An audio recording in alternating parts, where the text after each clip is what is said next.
Hey guys, I had a terrarium build coming up. So I had this terrarium that I built at the beginning of the year for my isopod colony, and I guess I built something wrong or something happened because they've all disappeared. I guess they're all dead.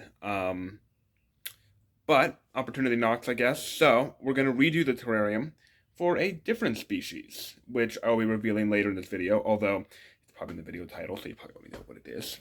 And to be honest, I've been wanting to read a terrarium for a little bit because, in my opinion, it's the worst looking out of the ones I have in here. I mean, the empty spot where it's at, but compared to my nice jumping spider vivarium and the epic leopard gecko vivarium over here, it just wasn't quite as good. So let's redo it.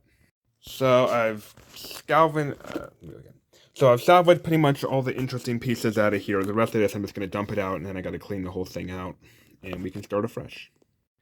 Now, my budget on this project is fairly low, so I'll probably be using a whole lot of leftover materials from previous projects. But hey, that just means I gotta think a little harder about what I want to use, where I want to use it. So, for the dirt mix, it'll of course be primarily topsoil, but I'm also gonna mix in some sand, some cocoa fiber, and some sphagnum moss.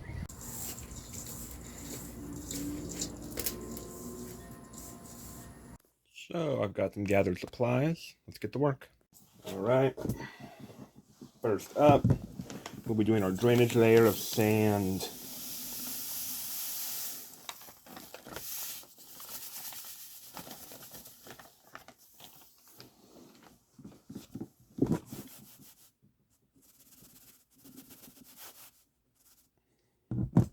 Lovely. I'm going to take this dirt mix. Make a mess with it apparently.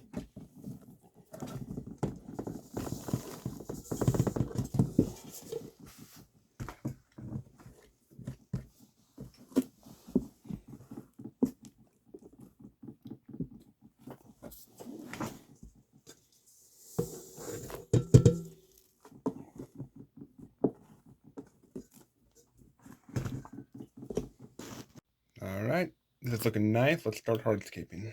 These are my two favorite pieces of wood I had from the original terrarium, so we're just going to put them in, but maybe in a new configuration. Perhaps like this, but then that leaves this side a little vacant. Luckily I have things for that. These little pieces of bark here can go over here, help tie in the wooden look all the way across.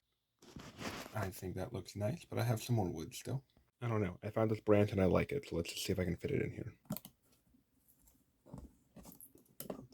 Maybe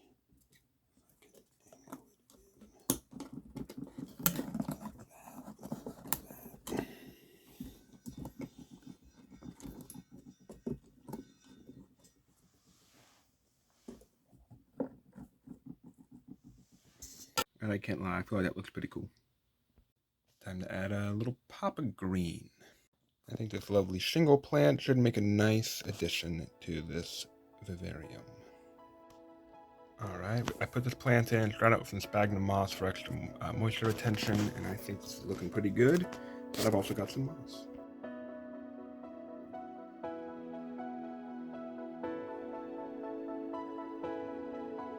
Now that we have what I consider to be a sufficient amount of green added to the terrarium, and a sufficient amount of mess made in my workspace, I've also got these three rocks, but I think I'm just going to use this one.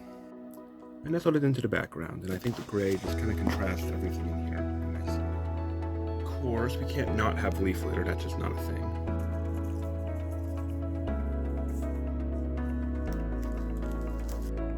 This will be the final touch.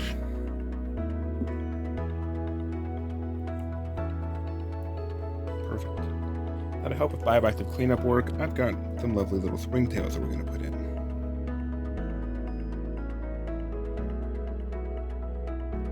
These little guys should greatly contribute to cleaning up the terrarium, or vivarium, or whatever this is. Now for the stars of our show, the Mealworm Beetles.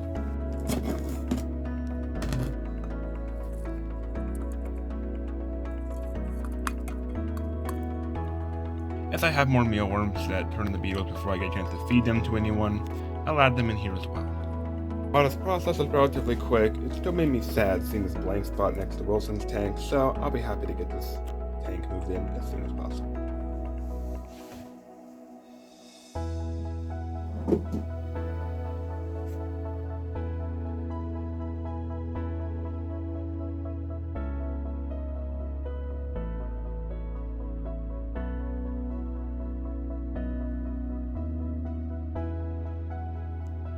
I feel like that looks quite a bit nicer than the tank that was sitting here previously, and perhaps better complement Wilson's tank next to it. What do you guys think?